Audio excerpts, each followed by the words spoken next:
I often talk about how expensive it is to shoot film nowadays, and I keep getting comments, especially from my Chinese audience. They're like, Sam, have you tried motion picture film? Sam, you should try motion picture film. They're cheaper, they will save you money. Hey guys, this is Sam. Welcome back to another episode of why you should or should not shoot motion picture films. And first of all, what is motion picture film? The regular film stock we all shoot, like the Kodak Portra, the Gold 200, or the slide film E100, etc., are made and packaged for still photography use. They're made and packaged directly by Kodak or Fuji, but I don't think they really care about making film anymore. Still photography film is packaged in this type of canister for 35mm format and in this type of roll for medium format. As we all know, a 35mm roll typically contains about 36 frames, and the medium format roll contains between 8 to 16 frames, depending on the different format you are shooting, like the 6.6, 6.45, 6.7, etc. Especially when the regular film stock's price went skyrocket all of a sudden, shooting re-spooled motion picture film seems like a good alternative. And then some lab, they would buy motion picture film in bulk and then re-spool, repackage, and then resell it to us, the film photographers. Then I guess the next question would be, besides the price differences, are these re-spooled motion picture film would look the same with the regular still photography film? So on paper, the emulation on motion picture film is typically more sensitive to light compared to still photography film, and its latitude, so we call dynamic range, should be higher than regular still photography film. The green structure of motion picture film is optimized for projection onto larger screen, but that doesn't necessarily mean motion picture films are always finer than regular film. I guess the main differences really comes down to the base material of motion picture film are generally thicker than still photography film and is coated with this anti-halation layer. That's part of the reason why motion picture film requires ECN2 process that has extra steps than the C41 process. We'll talk about this particular process in another video. Lastly, motion picture film has perforation on both sides, which is used to advance film through motion picture camera. So the usable frame on motion picture films are slightly smaller than regular still photography film. It is so freaking cold today. What a wonderful day to do an outdoor portrait shoot. It was hailing on the way here. Last time I went back to China, I finally got a chance to try it out. I did a portrait test with the Kodak Vision 3 500T, aka 5219. Let's take a look and see how the picture turned out. Look at the panda! It's picking his nose. I kind of like this bridge right here. It was a cold and cloudy day. I don't know why I keep picking cloudy days to do my test shoots. This is our model today. 帆帆. This is our model today, 帆帆. I met up with my model at the park around 2 p.m. afternoon. I was shooting with my Pentax 6.7 with the 105mm lens. The film we're using is Kodak 5219 re-spooled by a Chinese lab called Alien Film. This 5219 film is a 500 speed tungsten balanced film, so the color balance is 3200K. So in theory, it should look a lot like CineStill 800T but without the halation. Alright, it's a little more difficult, but we got it.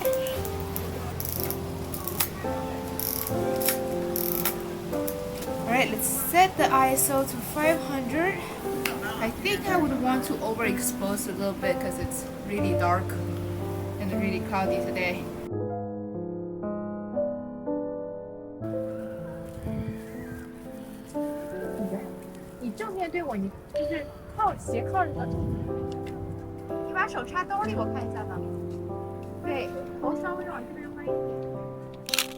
You can see from this first shot, the color tone look much cooler, especially because we're shooting in such a cloudy day. What surprised me is how smooth this film looks. As a 500 speed film, you can barely see the film grain. 把围巾放开，然后再重新处理一次，会慢一点。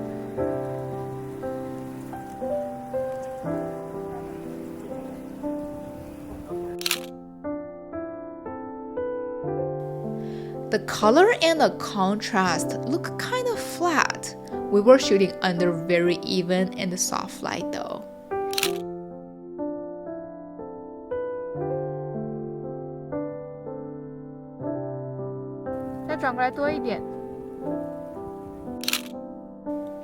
Another thing I would like to mention is that these films are processed and scanned by a lab in China. The films are scanned by a Naruto 1800 scanner. I wanted to show you guys how a film lab would see the color with this film, so I didn't do much of the editing with these photos.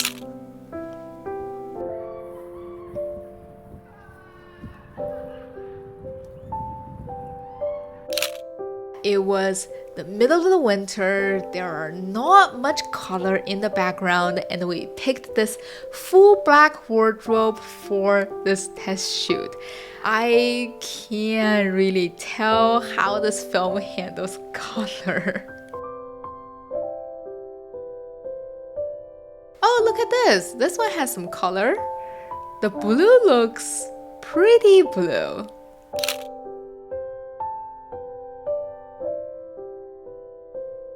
Oh man, this is such a useless review. And look at the green. The green looks very vivid and very nice too.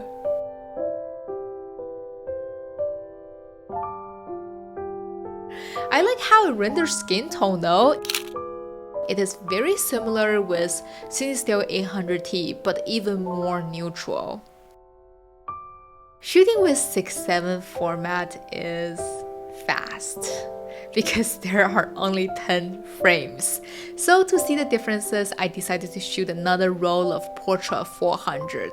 It's daylight balanced, and a lot of us have shot Portra 400 before, so we can really compare and see how much different this film would look.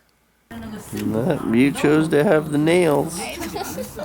Lines up, arrow with arrow, and then close up. Portra 400 in this case is obviously warmer since it's a daylight balanced film. This roll is developed and scanned by the same lab and the same scanner. Without my edit, the Portra 400 looks slightly more contrast and slightly more saturated than the 5219. 转到后面，对，哎，好，再往前走一小步。对，你看着下面，看着下面。哎，好，可以，好看我。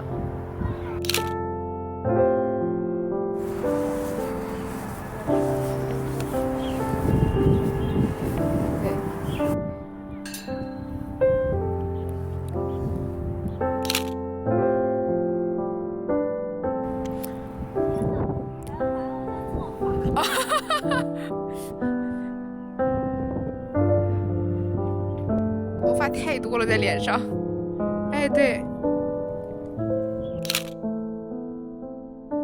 Later, the weather got worse. We decided to wrap it up in the park and find somewhere indoor to shoot another roll of 35mm.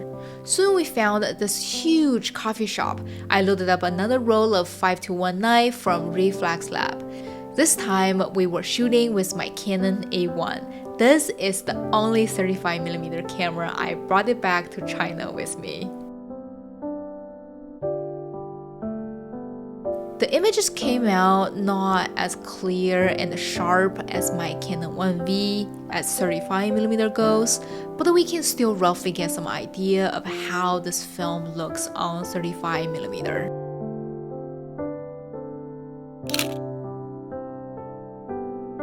This coffee shop is a much better location for this test shoot, I think, because we have some different textures, we have mix of window light and tungsten light, we have some different colors of light source.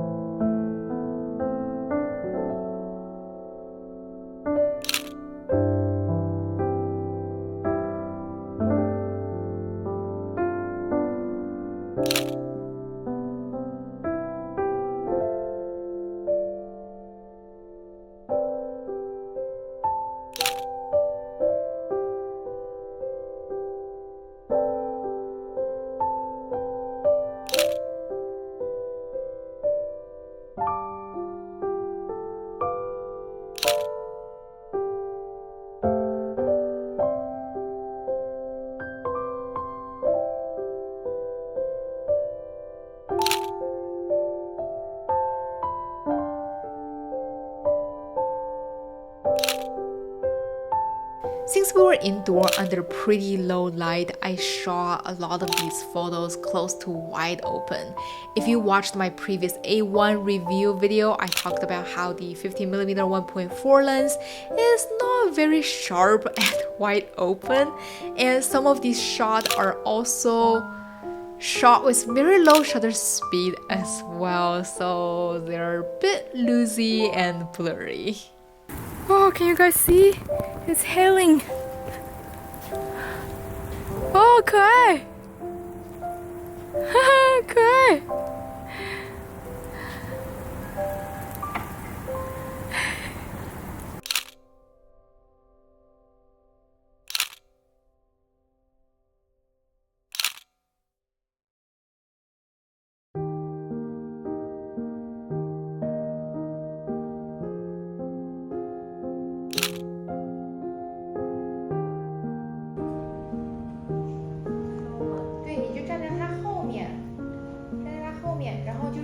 这样就这样子有点在偷看的感觉，对，哎对对，然后身体往前探一点，对对对，就这样，对，就是正着靠就行，就是对对，然后脚可以收上去一点，对，可以踩上去一点，对对对对。But overall, I really enjoyed shooting this roll, even though the photos turned out not as perfect, but I just really likes the atmosphere. Shooting with such a simple camera like the A1 makes this not so much of a test shoot, but more like two friends hanging out, just take some everyday photos, even though I just met my model for the very first time. And I realize not everything has to be perfectly sharp and in focus all the time.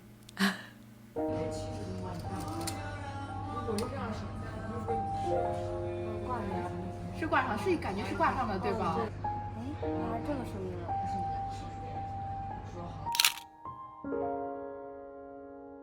In the end, I was freaking out because the frame counter shows I've shot 42 photos and I was still able to advance the lever.